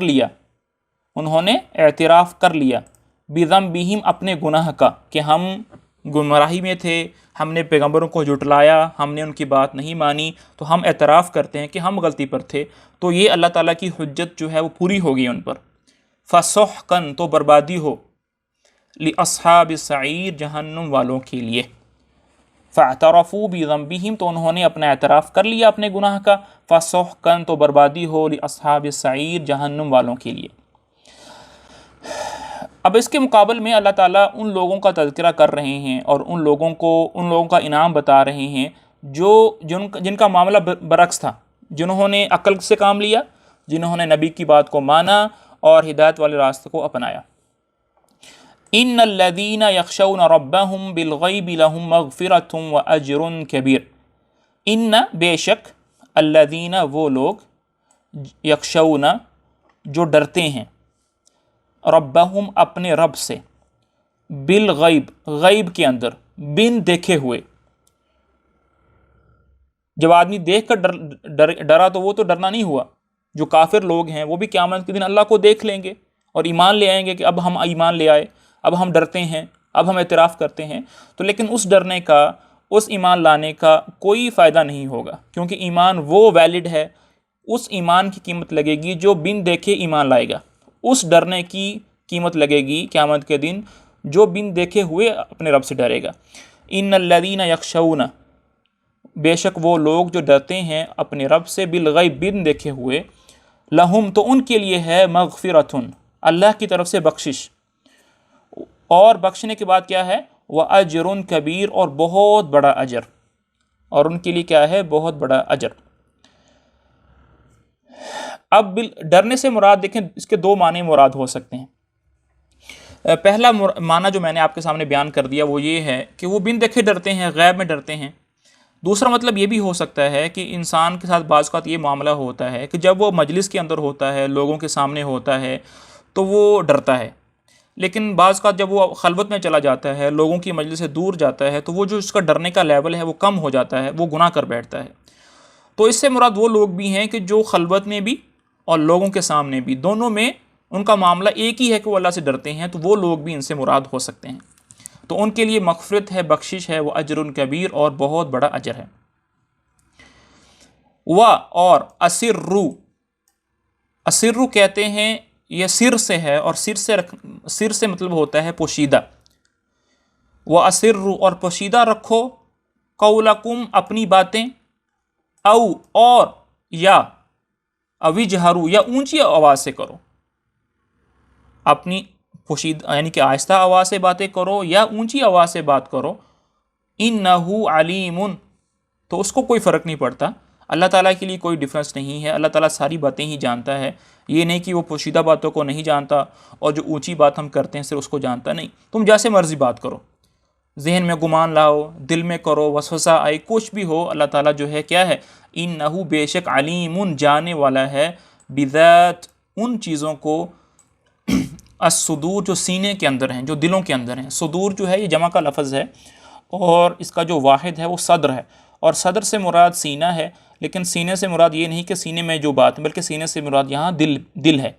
تو اللہ تعالیٰ یہ کہنا چاہ رہے ہیں، وَأَسِرُّوا قَوْلَكُمْ، چاہے تم آہستہ آواز سے، پوشیدہ آواز سے بات کرو، اوجہروا بہ یا اونچی آواز سے بات کرو، انہ علیم بذات الصدور اور وہ اچھی طرح سے جانتا ہے وہ باتیں جو سینے کے اندر ہیں۔ الا یعلم کیا وہی نہیں جانتا من خلق جس نے پیدا کیا، یعنی اللہ تعالیٰ بتا رہے ہیں، ایک طرح کا تعجب کر رہے ہیں کہ جس نے بنایا ہے کیا وہی نہیں جانتا، تو پھر کون جانے گا؟ تو اس سے پتہ چلا کہ جس نے بنایا ہے وہ زیادہ جاننے والا ہے۔ الا یعلم کیا وہی نہیں جانتا، بلا وہی نہیں جانتا من خلق جس نے پیدا کیا ہے، بلکہ وہ کیا ہے، اس کا جواب کیا بنے گا، جی نہیں، وہ زیادہ بہتر جانتا ہے۔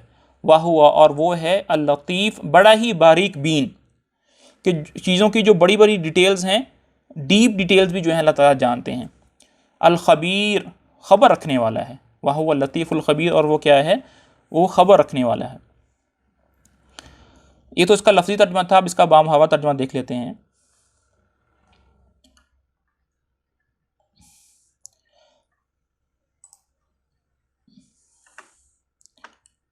اس کے برخلاف وہ لوگ، اس کے برخلاف وہ لوگ جو بن دیکھے اپنے پروردگار سے ڈرتے ہیں، ان کے لیے بے شک مغفرت اور بڑا اجر ہے۔ اور تم اپنی بات چھپا کر کرو یا زور سے کرو، سب اس کے علم میں ہے، کیونکہ وہ دلوں تک کی باتوں کا پورا علم رکھنے والا ہے۔ بھلا جس نے پیدا کیا کیا وہی نہ جانے، جبکہ وہ بہت باریک بین ہے، مکمل طور پر باخبر ہے۔ جی، آج کے لیے اتنا ہی کافی ہے۔ میں اس کو دوبارہ اس کا ترجمہ کر دیتا ہوں تاکہ آپ حضرات جو ہے وہ غور سے سنیں انشاءاللہ، پھر اس کے بعد ہم جو اپنا وہ کہوٹ والا معاملہ کرتے ہیں وہ بھی کریں گے انشاءاللہ۔ جی،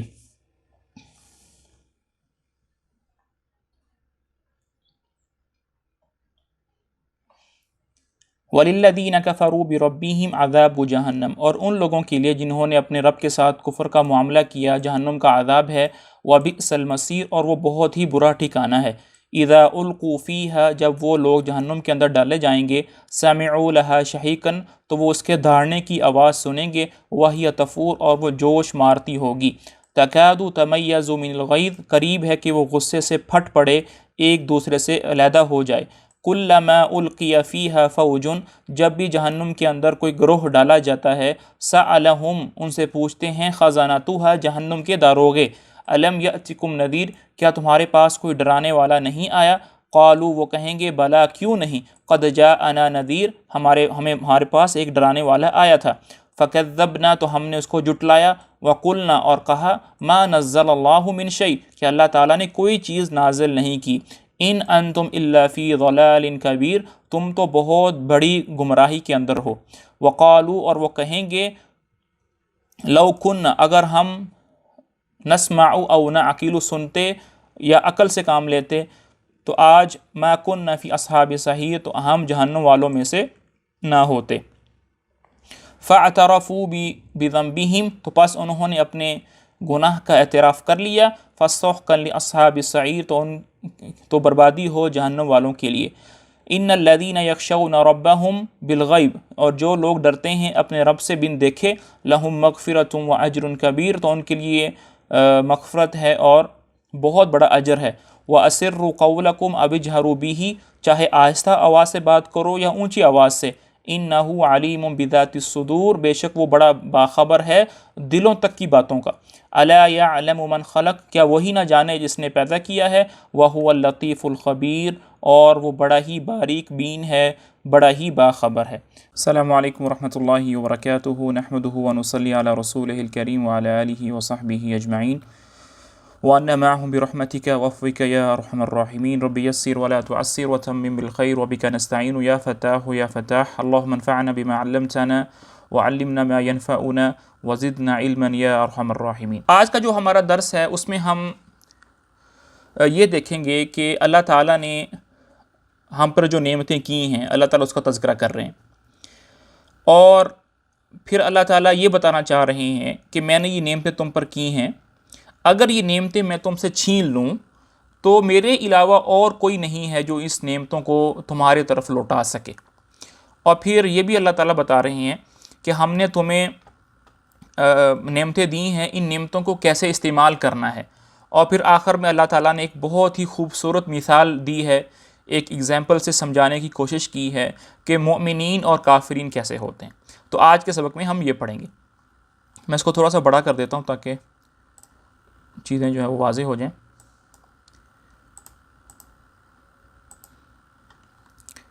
جی بسم اللہ، اس کو بھی صاف کر دیتا ہوں تاکہ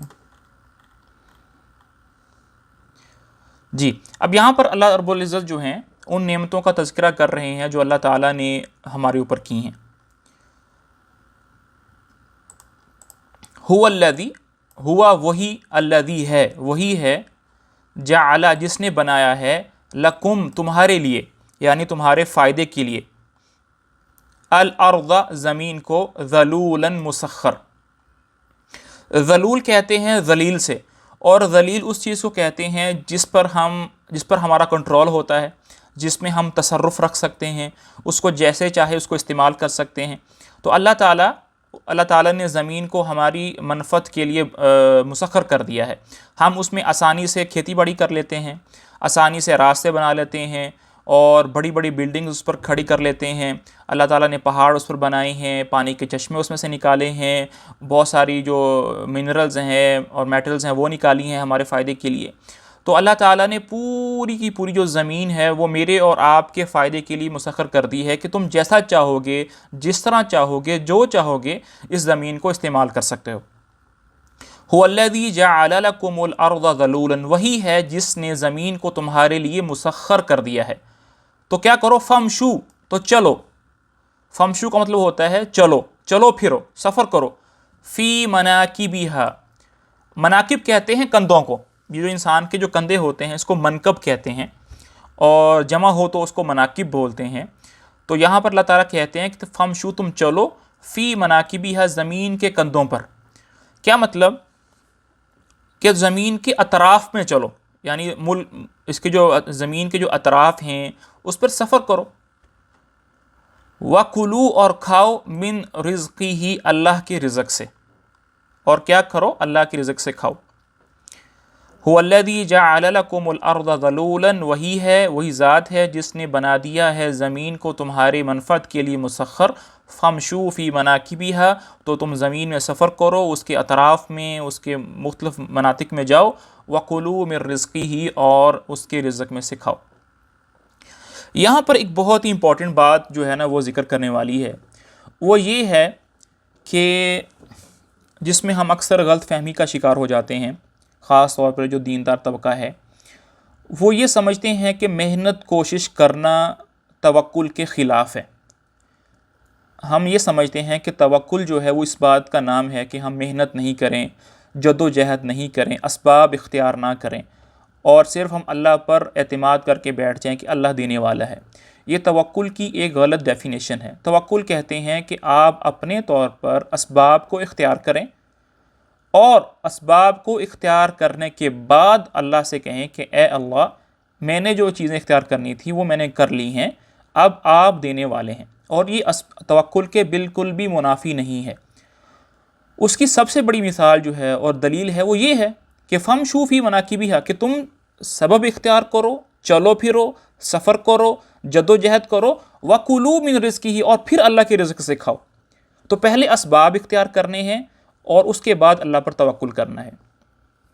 اسی کی ایک اور مثال جو ہے وہ حدیث نبوی صلی اللہ علیہ وسلم سے ہے کہ ایک صاحب جو ہے وہ آپ صلی اللہ علیہ وسلم کے پاس تشریف لائے اور آ کر کہا, یار, ان کے پاس اپنی ایک سواری تھی, تو آئے اور کہا, یا رسول اللہ, اعقل او اتوکل, کیا میں اس جانور کو باندھوں یا اس کو چھوڑ کر اللہ پہ توکل کروں کہ اللہ اس کو سنبھالیں گے؟ تو آپ صلی اللہ علیہ وسلم نے فرمایا, اعقلھا, کہ اس کو باندھو, ثم توکل, پھر اللہ پر توکل کرو. تو اس سے بات پتہ چلتی ہے کہ اسباب اختیار کرنا یہ توکل میں شامل ہے. اس کی تیسری جو آخری اور تیسری دلیل ہے وہ یہ ہے کہ حضرت عمر رضی اللہ تعالیٰ عنہ کی ایک حدیث ہے, وہ فرماتے ہیں, لو انکم توکلون علی اللہ حق توکلہ لرزقتم کما ترزق الطیر تغدو خماسا وتروح بطانا, کہ اگر تم اللہ پر ایسا توکل کرو جیسا کہ توکل کرنے کا حق ہے, تو اللہ تعالیٰ تمہیں ایسے رزق دیں گے جیسے کہ پرندوں کو رزق دیتے ہیں, کہ وہ صبح کو خالی پیٹ اپنے گھونسلوں سے نکلتے ہیں اور شام کو خالی پیٹ, اور شام کو بھرے ہوئے پیٹ واپس آتے ہیں. لیکن پرندے بھی اپنے گھونسلوں سے نکلتے ہیں تو پھر شام کو بھرے ہوئے پیٹ آتے ہیں. تو اس سے پتہ چلا کہ توکل جو ہے اس کے اندر دو چیزیں شامل ہیں, اسباب کو اختیار کرنا, اس کے بعد پھر اللہ پر اعتماد کرنا. تو اللہ تعالیٰ فرما رہے ہیں کہ ہاں, پھر تم چلو پھرو, زمین میں کھاؤ پیو اور اللہ کی نعمتوں سے فائدہ اٹھاؤ, لیکن ان نعمتوں کے اندر, ان دنیا کے اندر اتنا نہیں لگنا کہ تم اللہ ہی کو بھول جاؤ. کیوں؟ آگے فرما رہے ہیں, وَإِلَيْهِ النُّشُورُ, کیونکہ موت کے بعد زندہ ہو کر اللہ کی طرف لوٹ کر جانا ہے. تو اللہ تعالیٰ نے پوری زبردست آیت میں بتا دیا کہ دنیا میں کیسے رہنا ہے, اور پھر آخر میں یہ بھی بتا دیا کہ اس طرح مشغول نہیں ہونا کہ تم یہی بھول جاؤ کہ تم آئے کہاں سے ہو اور جا کہاں رہے ہو. اس لیے اس آیت کا جو اختتام ہے وہ چھوٹے سے جملے سے ہے, وَإِلَيْهِ النُّشُورُ, اور اللہ ہی کی طرف تمہیں لوٹ کر جانا ہے. اب آگے جو ہیں اللہ تعالیٰ یہ بتا رہے ہیں اگلی آیات میں کہ بعض کا ہوتا یہ ہے کہ اللہ تعالیٰ دنیا ہی کے اندر عذاب کو بھیج دیتے ہیں, اللہ کا جو قاعدہ ہے، جو قانون ہے، وہ معاف کرنے کا ہے، وہ بخشنے کا ہے، وہ ڈیل دینے کا ہے، لیکن کبھی کبھار کچھ گناہ ایسے ہوتے ہیں کہ اللہ تعالیٰ اس کے عذاب کو جلدی میں دنیا کے اندر ہی نافذ کر دیتے ہیں. قیامت میں تو ملے گا ہی ملے گا، لیکن اس کو دنیا کے اندر بھی نافذ کر دیتے ہیں. تو اللہ تعالیٰ ہمیں اس عذاب سے ڈرا رہے ہیں. فرما رہے ہیں اَأَمِنْتُمْ، کیا تم بے خوف ہو گئے ہو، من فی السماء، اس ذات سے جو آسمان کے اندر ہے، ان یخسف بکم الارض، کہ وہ تمہیں زمین کے اندر دنسا دے، فاذا ہی تمور، اور پھر وہ تھرتھرانے لگے. اَأَمِنْتُمْ، کیا تم بے خوف ہو گئے ہو، بے جھجک ہو گئے ہو کہ گناہوں کے اندر اتنا ہی لگ گئے ہو کہ اس ذات سے جو آسمان کے اندر ہے کہ وہ تمہیں زمین کے اندر دنسا دے، فاذا ہی تمور، تو پھر وہ تھرتھرانے لگے گی. ام امنتم، کیا تم بے خوف ہو گئے ہو، بے جھجک ہو گئے ہو، من فی السماء، اس ذات سے جو آسمان کے اندر ہے، ان یرسلا، کہ وہ بھیج دے، علیکم، تم پر، حاصباً، پتھروں کی بارش. کیا تم بے خوف ہو گئے ہو اس ذات سے جو آسمان کے اندر ہے، اس بات سے کہ وہ تم پر پتھروں کی بارش برسا دے. فَسَتَعْلَمُونَ، تو ان قریب تم جان لوگے، کیف نذیر، کہ ہمارا ڈرانا کیسا تھا. تو اللہ تعالیٰ جو ہے وہ ہمیں باخبر کر رہے ہیں کہ بے خوف نہیں ہونا، خوف، اللہ کا خوف رکھنا ہے، گناہوں سے بچنا ہے.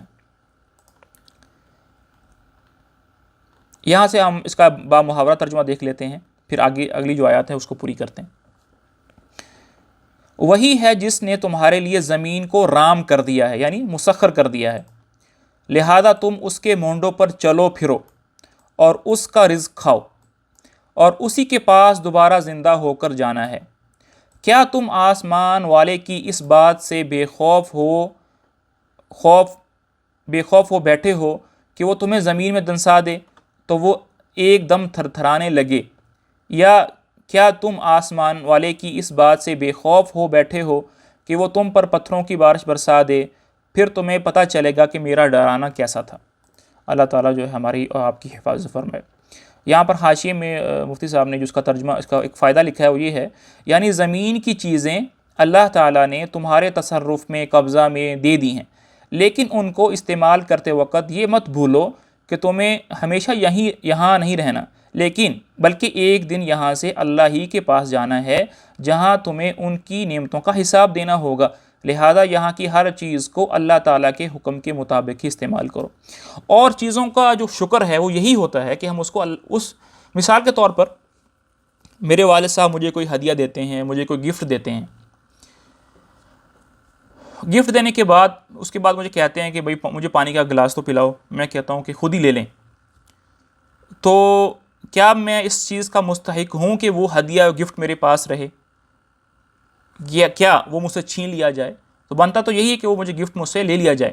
اسی طرح اللہ تعالیٰ نے ہمیں نعمتیں دی ہیں، اور پھر اس کا تقاضا یہ ہے کہ ہم اللہ کے ہر حکم کو بجا لائیں. تو اگر ہم نہیں بجا لاتے تو ہم اس چیز کے ہی مستحق ہیں کہ ہمارے پاس وہ نعمتیں نہیں رہنی چاہیے. آخرت کا عذاب تو اپنی جگہ، لیکن بد اعمالیوں کے نتیجے میں اس دنیا میں بھی عذاب آ سکتا ہے. جی آگے اللہ رب العزت جو ہیں وہ پچھلی کچھ امتوں کی مثال دے رہے ہیں کہ انہوں نے بھی جھٹلایا تھا، تو پھر ان کا کیسا ہوا. وَلَقَدْ كَذَّبَ الَّذِينَ مِن قَبْلِهِمْ فَكَيْفَ كَانَ نَكِيرٌ. وَلَقَدْ، اور بے شک، كَذَّبَ، جھٹلایا تھا، الَّذِينَ، ان لوگوں نے، من قبلہم، جو ان سے پہلے تھے، یعنی کفار مکہ جو ہیں، ان سے پہلے جو قومیں تھیں، قوم ثمود تھی، قوم عاد تھی، قوم لوط تھی، اور فرعون کی قوم تھی. تو جتنی بھی قومیں تھیں ان کے اندر ایک طبقہ ایسا ضرور تھا جنہوں نے اس وقت کے نبی کو، یا اس وقت جو آسمانی کتاب اتاری گئی تھی اس پر ایمان نہیں لائے تھے، اس کو جھٹلایا تھا. فکیف، تو کیسا تھا، کان، نکیر، ہمارا عذاب، تو پھر ہمارا عذاب کیسا تھا کہ اللہ تعالیٰ نے کسی کو آندھی سے ہلاک کر دیا، کسی کو بارش سے ہلاک کر دیا، کسی کو پانی کے اندر ڈبو دیا، کسی کو کھڑے کھڑے بندر بنا دیا. تو اللہ تعالیٰ نے ہر قوم پر مختلف عذاب بھیجے ہیں. اللہ تعالیٰ میری اور آپ کی حفاظت فرمائے. آگے اللہ تعالیٰ جو ہیں اپنی قدرت میں سے ایک نشانی بیان کر رہے ہیں ہمیں سمجھانے کے لیے. وہ نشانی کیا ہے؟ اولم، کیا نہیں، یرو، دیکھتے، کیا یہ کفار مکہ جو ہیں نہیں دیکھتے الا الطیر پرندے کی طرف. طیر جو ہیں وہ عربی زبان میں پرندے کو کہتے ہیں. اولم یرو کیا نہیں دیکھتے یہ کفار مکہ الی الطیر پرندے کی طرف. فوقہم فوق کہتے ہیں اوپر, جو ان کے اوپر اڑ رہے ہیں. صافاتن صافاتن کہتے ہیں اپنے پروں کو ایسے کھلا رکھنا. وَيَقْبِضْنَ اور پھر اس کو سکیڑ لیتے ہیں. تو اللہ تعالیٰ ایک نشانی اپنی بتا رہے ہیں, پرندوں کے اڑنے کی کیفیت بتا رہے ہیں کہ پرندے جب اڑتے ہیں تو اپنے پروں کو کھول لیتے ہیں اور پھر اپنے پروں کو سکیڑ بھی لیتے ہیں. مَا يُمْسِكُهُنَّ ان کو ہوا میں کوئی پکڑ کر نہیں رکھتا, إِلَّا الرحمن مگر رحمان. تمہیں جو آسمان کے اندر پرندے نظر آ رہے ہیں کہ وہ اڑ رہے ہیں, اللہ تعالیٰ نے ان کو ہوا کے اندر اڑایا ہے, مسخر کر دیا ہے, وہ جہاں چاہتے ہیں سفر کرتے ہیں. ان کو حقیقی طور پر اس قابل بنانے والا جو پکڑ کے رکھتا ہے وہ ان کے اپنے پر نہیں ہے, بلکہ وہ اللہ تعالیٰ کی قدرت ہے ان کے پیچھے. انہو بے شک وہ اللہ بکل شیء ہر چیز پر بصیر نظر رکھنے والا ہے. ہر چھوٹی سی چھوٹی چیز پر, بڑی سے بڑی چیز پر اللہ تعالیٰ کی نظر ہے. اللہ تعالیٰ کی جو بصارت ہے وہ اتم ہے, وہ اکمل ہے. کوئی چیز بھی جو ہے ذرے کے برابر بھی وہ اللہ سے چھپی ہوئی نہیں ہے. ہر چیز اللہ کے سامنے واضح ہے. ہمارا ماضی, ہمارا حال, ہمارا مستقبل, ہر چیز جو ہم کر چکے ہیں, جو ہم کر رہے ہیں اور جو ہم کریں گے, وہ سب جو ہے وہ اللہ تعالیٰ کے سامنے ہے. اب آگے جو ہے اللہ تعالیٰ اس بات کا تذکرہ کر رہے ہیں کہ ہم نے جو نعمتیں کفار کو دی ہیں, اگر وہ نعمتیں جو ہیں ہم ان سے چھین لیں تو پھر اللہ کے سوا اور کوئی نعمتیں دینے والا نہیں ہے. امن ھذا الذی ھو جند لکم ینصرکم من دون الرحمن. کون ہے ھذا الذی جو ھو جند لکم جو ان کی مدد کرے, ینصرکم جو ان کی, وہ کون ہے جو لشکر بن کے ان تمہاری مدد کرے اللہ کے سوا. یعنی اگر اللہ ہی تم سے اپنا ہاتھ اٹھا لیں, اللہ تمہاری مدد نہ کرے تو اللہ کے سوا تمہارا کوئی مدد کرنے والا نہیں ہے. ان الکافرون نہیں ہے کفار مگر فی غرور دھوکے کے اندر. کفار جو تھے ان کا یہ مائنڈ تھا کہ اگر ہمیں کوئی تکلیف پہنچے گی, ہمیں کوئی پریشانی پہنچے گی, یا جب ان پر کوئی پریشانی آتی تھی تو وہ اپنے بتوں کو اور ان الہوں کو اور خداؤں کو پکارتے تھے جو انہوں نے اللہ کے علاوہ بنائے ہوئے تھے. وہ حبل تھا, وہ لات تھا, وہ عزا تھا, اور مختلف قسم کے بت تھے. اور جب بھی ان کو یہ پریشانی ہوتی تھی کہ ہم پر کوئی پریشانی آئے گی یا ہمیں کوئی مدد چاہیے ہوگی تو ہم اپنے بتوں کو پکار لیں گے. تو اللہ تعالیٰ یہ بتانا چاہ رہے ہیں کہ تم دھوکے کے اندر ہو, کیونکہ جب اللہ تعالیٰ مدد نہیں کریں گے تو اللہ کے علاوہ کوئی تمہاری مدد, یہ لات, یہ عزا, یہ بت, یہ کوئی تمہاری مدد کرنے والے نہیں ہو, تم دھوکے کے اندر ہو. امن ھذا الذی یرزقکم کون ہے جو تمہیں رزق دے. ان امسکا جب اگر روک لے اللہ رزقہ ان کا رزق, اپنا رزق جو ہے وہ اللہ تعالیٰ ان سے روک لیں. بل اب ہونا تو یہ چاہیے تھا کہ جب تمہیں یقین ہو جائے, تمہیں پتہ چل جائے کہ عزت دینے والا, ذلت دینے والا, رزق دینے والا, مدد کرنے والا, نصرت کرنے والا اللہ ہی ہے اور کوئی نہیں ہے, تو ہونا تو یہ چاہیے تھا کہ لاجیکلی ہم اس اللہ کی طرف لوٹتے, اس اللہ پر ایمان لے آتے, اسی کے در کو تھامتے, اسی سے اپنی مدد مانگتے, کسی اور پر امید نہ رکھتے. لیکن ایسا ہوا نہیں. کیوں؟ بل لجو مگر لجو وہ پڑے رہے فی عتوٍ ڈٹھائی کے اندر, و نفور اور بیزاری کے اندر. لیکن کافروں نے اس سے کوئی فائدہ نہیں لیا, وہ اپنی ہی گمراہی کے اندر اور تکبر کے اندر اور اعراض کے اندر اور بیزاری کے اندر جو ہے مشغول رہے, انہوں نے کوئی اثر نہیں لیا اس بات سے. آگے اللہ تعالیٰ جو ہیں ایک مثال بیان کر رہے ہیں کہ مسلمان کی اور کافر کی مثال کیا ہے, اور یہ بڑی ہی زبردست مثال ہے. پہلے اس کا ترجمہ دیکھ لیتے ہیں لفظی, اس کے بعد پھر جو ہے اس کی تفسیر بھی دیکھتے ہیں. افمن تمہارا کیا خیال ہے, افمن جو یمشی چلتا ہے, مکبن علی وجہہ اپنے اوندے منہ. دنیا کے اندر جتنے بھی انسان ہیں وہ کیسے چلتے ہیں کہ ان کی ٹانگیں نیچے ہوتی ہیں اور سر اوپر ہوتا ہے. لیکن جو آدمی اس کے برعکس چلتا ہے کہ اس کے جو ٹانگیں ہیں وہ اوپر ہوں اور وہ اپنے ہاتھوں کے بل اور منہ کے بل چل رہا ہو. اور یعنی کہ افمن یمشی مکبن، بلا وہ آدمی جو چلتا ہے اپنے منہ کے بل، اہدا کیا وہ زیادہ ہدایت پر ہے، یا امن یمشی جو چلتا ہے سوین سیدھا ٹانگوں کے بل، علی صراط مستقیم سیدھے راستے پر. اب دیکھیں میں یہاں پر تھوڑا سا ڈرائنگ بنا کے دکھاتا ہوں آپ کو. مثال کے طور پر یہ جنت ہے، ٹھیک ہے، یہ جنت ہے اور اس کی طرف جانے والے، اور یہ دو راستے ہیں، ایک راستہ یہ ہے اور ایک راستہ یہ ہے، ٹھیک ہے. یہ راستہ جنت کو جا رہا ہے اور یہ راستہ جنت سے دور جا رہا ہے. یہ راستہ کیا ہے؟ جنت سے دور جا رہا ہے.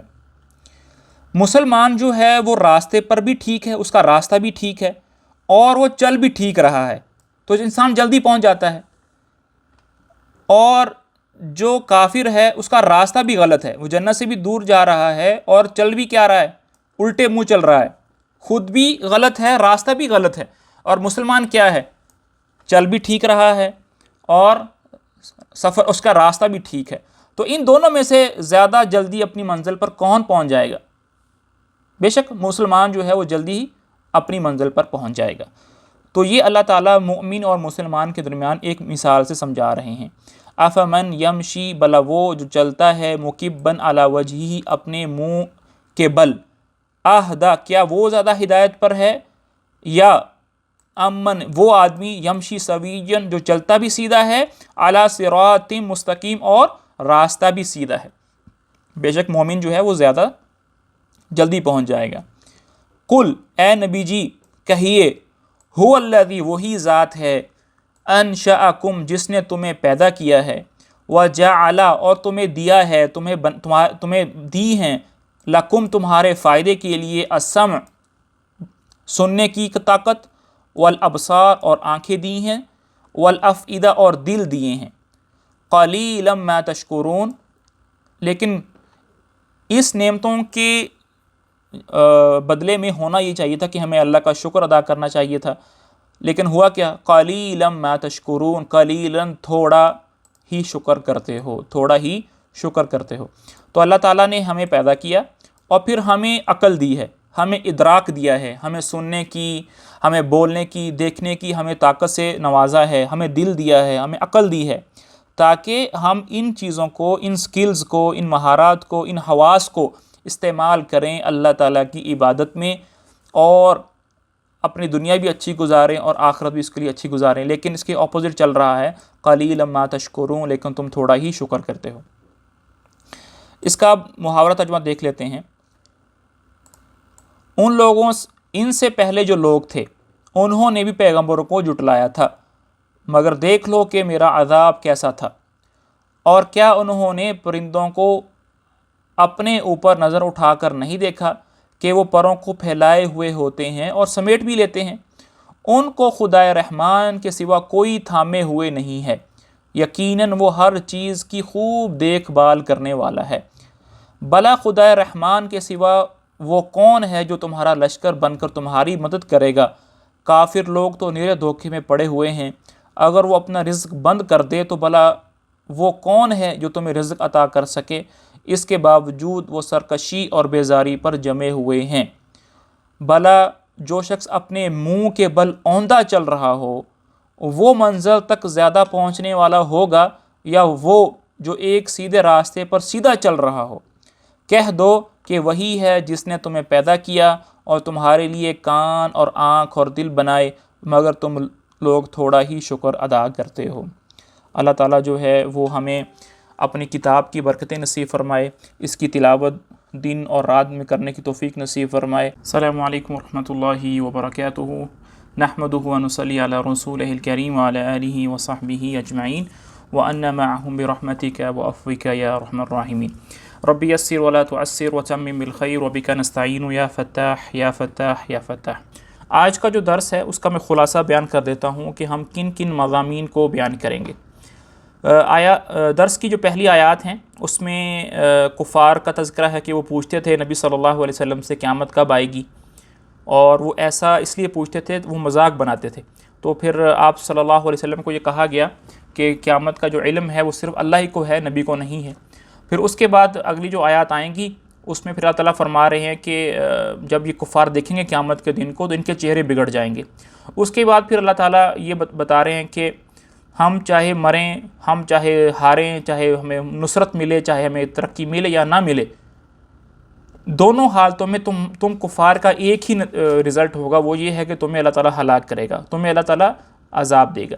اس کے بعد پھر اللہ تعالیٰ آخری جو آیات ہیں اس میں اپنی قدرت ایک نشانی بیان کر رہے ہیں کہ جو پانی ہے پینے کا، اگر یہ زمین کے اندر بہت گہرا چلا جائے تو پھر کون وہ ذات ہے جو اس کو اوپر لے کر آئے گی۔ تو یہ خلاصہ ہے آج کی آیات میں جن شاء اللہ ہم پڑھیں گے۔ تو آئیے اپنے درس کا باقاعدہ جو ہے وہ آغاز کرتے ہیں۔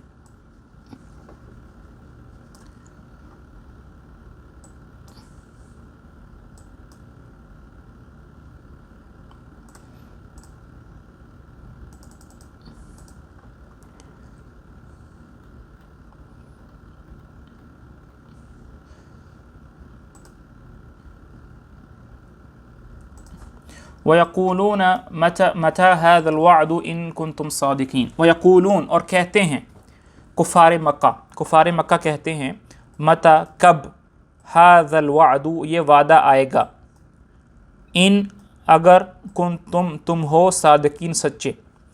وَيَقُولُونَ اور وہ کہتے ہیں مَتَى هَذَا الْوَعْدُ کہ یہ وعدہ کب آئے گا اگر تم سچے ہو۔ آپ صلی اللہ علیہ وسلم جب بھی کفار مکہ سے بات کرتے تھے، ان کو اسلام کی طرف بلاتے تھے اور ان کو یہ ڈراتے تھے کہ اگر تم میری بات نہیں مانو گے تو اللہ تعالیٰ تمہیں جو ہے وہ جہنم کا عذاب دیں گے، اور قیامت کا دن آنے والا ہے، اس میں سب اٹھیں گے، اللہ کے سامنے حاضر ہوں گے۔ تو کفار مکہ جو ہے وہ ذراہ مذاق آپ صلی اللہ علیہ وسلم سے یہ کہتے تھے کہ ٹھیک ہے، اگر اللہ تعالیٰ ہمیں اٹھائے گا قیامت کے دن تو قیامت کا دن کب آئے گا، وہ آتا کیوں نہیں ہے؟ اگر تم سچ کہتے ہو تو لا کے دکھاؤ۔ تو آپ صلی اللہ علیہ وسلم کو اللہ تعالیٰ اس کے جواب میں فرماتے ہیں کہ اے نبی جی آپ نے اس کا کیا جواب دینا ہے ان کو؟ قل، اے نبی جی کہہ دیجئے، انما العلم کہ اس قیامت کا جو علم ہے وہ صرف اور صرف عند اللہ کے پاس ہے۔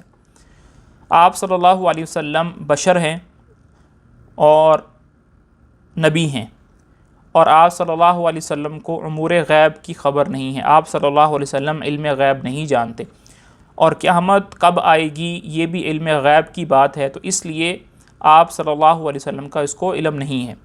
قل انما العلم، اے نبی جی کہہ دیجئے العلم کہ اس کا جو علم ہے وہ کب آئے گی، اس کا وقت کب ہے، یہ ساری کی ساری چیزیں کہاں ہیں؟ عند اللہ، اللہ کے پاس ہیں۔ وَإِنَّمَا أَنَا اور بے شک میں، یعنی میں محمد صلی اللہ علیہ وسلم، نذیر مبین، نذیر کہتے ہیں ڈرانے والے کو، خبردار کرنے والے کو، اور مبین کہتے ہیں واضح طور پر، جو ہر چیز کو کھول کر بیان کر دے، ہر طرح حجت پوری کر دے۔ تو آپ صلی اللہ علیہ وسلم سے کہا جا رہا ہے کہ اے نبی جی آپ کو ان کے ساتھ مطلب الجھنے کی ضرورت نہیں ہے، ان کو کہیے کہ جو قیامت کا جو علم ہے وہ اللہ کے پاس ہے، اور میرا جو مشن ہے، میرا جو کام ہے وہ صرف یہ ہے کہ میں تم لوگوں کو خبردار کر دوں صحیح طریقے سے۔ اور آگے پھر اللہ تعالیٰ ان کے اس مذاق کا خود جواب دے رہے ہیں۔ وہ کیا جواب ہے؟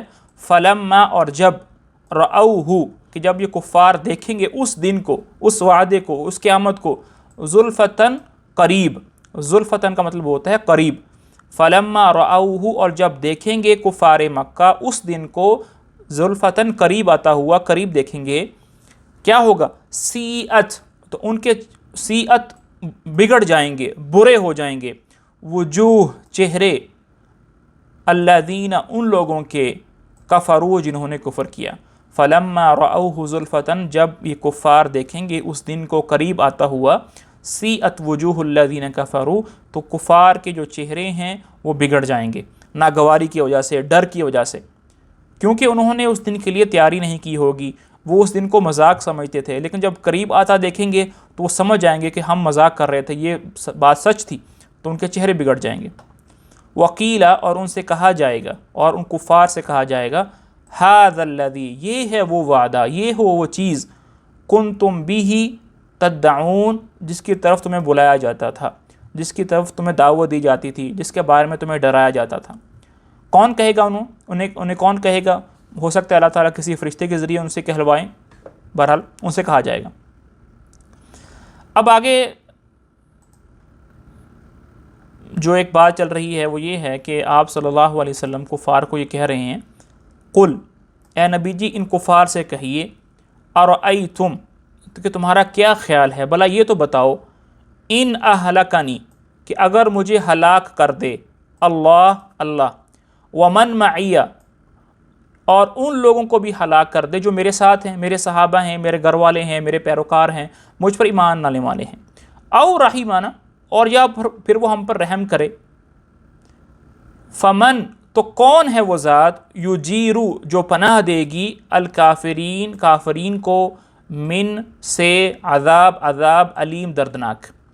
قل ارأیتم، اے نبی جی ان کفار سے کہیے کہ تمہارا کیا خیال ہے کہ اگر اللہ تعالیٰ مجھے ہلاک کر دیں اور ان لوگوں کو بھی ہلاک کر دیں جو میرے ساتھ ہیں، میرے صحابہ، یا ہم پر رحم کریں، تو کافروں کو کون بچائے گا دردناک عذاب سے؟ یعنی اس آیت کا مطلب یہ ہے کہ ہم مسلمانوں کا کوئی بھی انجام ہو، چاہے اچھا ہو چاہے برا ہو، دونوں صورتوں میں تم کافرین کا انجام واضح ہے، تمہیں دونوں حالتوں میں، چاہے ہمیں نصرت ملے چاہے ہم ہاریں، دونوں صورتوں میں تمہارا انجام ایک ہی ہے کہ تمہیں اللہ تعالیٰ دردناک عذاب دیں گے، اور کون تمہیں اس سے بچائے گا؟ قل، اے نبی جی کہہ دیجیے ان کفار سے، هو الرحمن، وہ رحمان ہے، آمنا، ہم اس پر ایمان لے آئے، آمنا بھی، ہم اس پر ایمان لے آئے، وعلیہ، اور اس پر توکلنا، ہمیں بھروسہ ہے، ہمیں اعتماد ہے، فستعلمون، اور اے کفار تم ان قریب جان لوگے، من، کون ہے، فی، میں، ضلال، گمراہی، مبین، واضح، کھلی ہوئی، فستعلمون، اور ان قریب تم جان لوگے، من ہوا فی ضلال مبین، کہ کھلی ہوئی گمراہی کے اندر کون ہے۔ اب آخری جو آیت ہے اس میں اللہ تعالیٰ اپنی ایک قدرت کی نشانیوں کو بتا رہے ہیں کہ اگر اللہ تعالیٰ ایسے کر دیں تو کوئی اور ذات نہیں ہے جو اس کو واپس لا سکیں۔ قل، کہہ دیجئے اے نبی جی ان کفار سے کہیے، ارأیتم، کیا تمہارا کیا خیال ہے، بھلا ان اصبح، اگر بن جائے، اگر ہو جائے، ماؤکم، تمہارا پانی، پینے کا جو پانی ہے، کنوؤں کا، چشموں کا، اگر تمہارا پانی ہو جائے غوراً، غور کہتے ہیں بہت نیچے اور گہرا پانی، اس طرح گہرا ہو جائے کہ انسان اس سے کسی قسم کی منفعت حاصل نہ کر سکے۔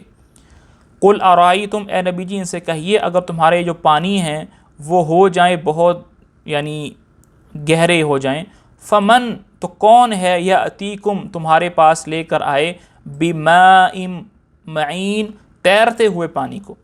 تیرتا ہوا پانی اس پانی کو کہتے ہیں جو کہ زمین کے سطح کے اوپر تیر رہا ہوتا ہے، اس طرح تیر رہا ہوتا ہے کہ کوئی بھی انسان، کوئی بھی جانور اس سے ڈائریکٹ اور مباشرتاً اس سے جو ہے منفعت حاصل کر لیتا ہے، اس کو کسی قسم کی مشقت اٹھانی نہیں پڑتی۔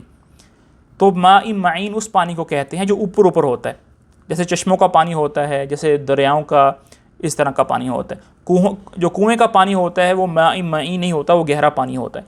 تو اللہ تعالیٰ یہ بتانا چاہ رہے ہیں کہ جب اللہ کے سوا اور کوئی یہ کام نہیں کر سکتا تو اس آیت کا لاجک یہ ہونی چاہیے، اس کا رزلٹ یہ ہونا چاہیے کہ تمہیں اللہ کی عبادت کرنی چاہیے، کیونکہ اللہ ہی وہ ذات ہے جو ہر طرح کے کاموں کو بنانے والی ہے۔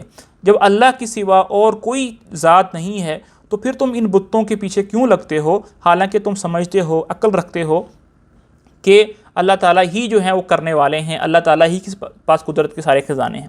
قل ارأیتم، اے نبی جی ان سے کہہ دیجئے، ان اصبح ماؤکم غورا، کہ اگر تمہارا پانی جو ہے وہ گہرے ہو جائیں، فمن یأتیکم بماء معین، تو تیرتے ہوئے پانی کو تمہارے پاس کون لے کر آئے گا۔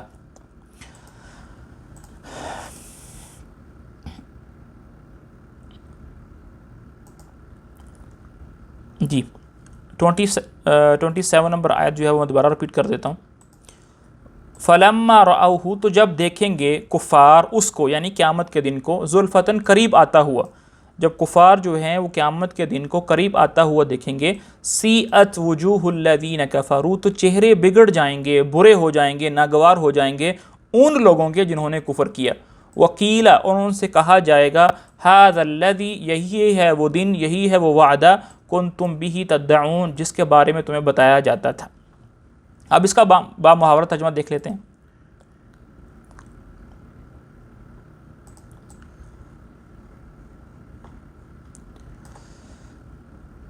جی، اور یہ لوگ کہتے ہیں کہ اگر تم سچے ہو تو بتاؤ کہ یہ وعدہ کب پورا ہوگا۔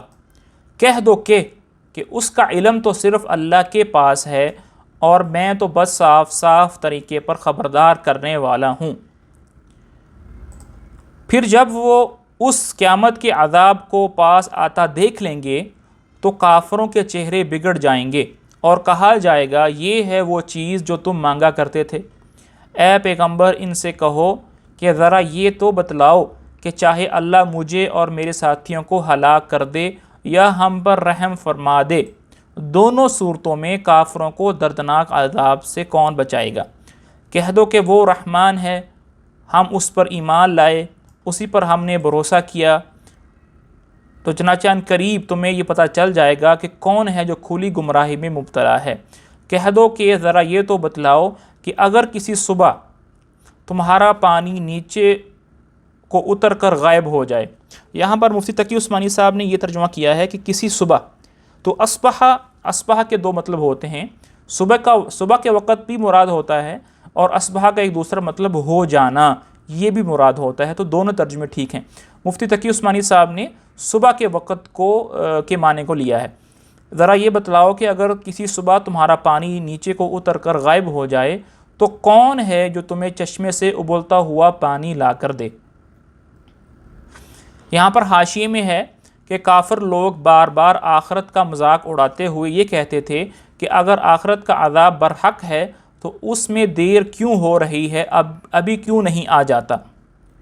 دوسرا حاشیہ یہ ہے، بہت سے کافر یہ کہا کرتے تھے کہ حضرت محمد صلی اللہ علیہ وسلم دنیا سے چلے جائیں گے تو ان کا دین ختم ہو جائے گا، تو وہ آپ کی وفات کا انتظار کر رہے تھے۔ یہاں فرمایا جا رہا ہے کہ اللہ تعالیٰ یعنی چاہے آپ اور آپ کے ساتھیوں کو ہلاک بھی کر دے یا ان پر رحم فرما کر انہیں فتح عطا فرمائے جیسا کہ اللہ کا وعدہ ہے، لیکن اس سے تمہارے انجام پر کوئی فرق نہیں پڑتا، دونوں صورتوں میں کافروں کو عذاب سے ضرور سابقہ پڑے گا۔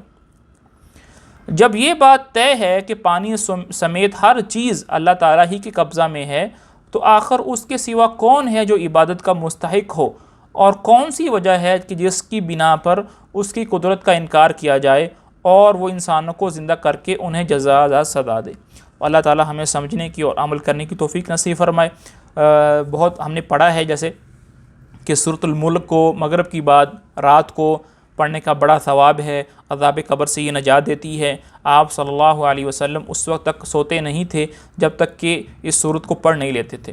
تو آج ہماری اس سورت کا مکمل ہو گئی ہے، تو میں بھی انشاءاللہ نئے سرے سے یہ میں نیت کروں کہ اب ہم دیکھیں ماشاءاللہ ابھی ہم نے ترجمہ بھی سن لیا ہے، کچھ تفسیر بھی پڑھ لی ہے، تو اگر ہم اب اس کو پڑھا کریں گے تو ہمیں زیادہ مزہ آئے گا، زیادہ سمجھ میں آئے گی۔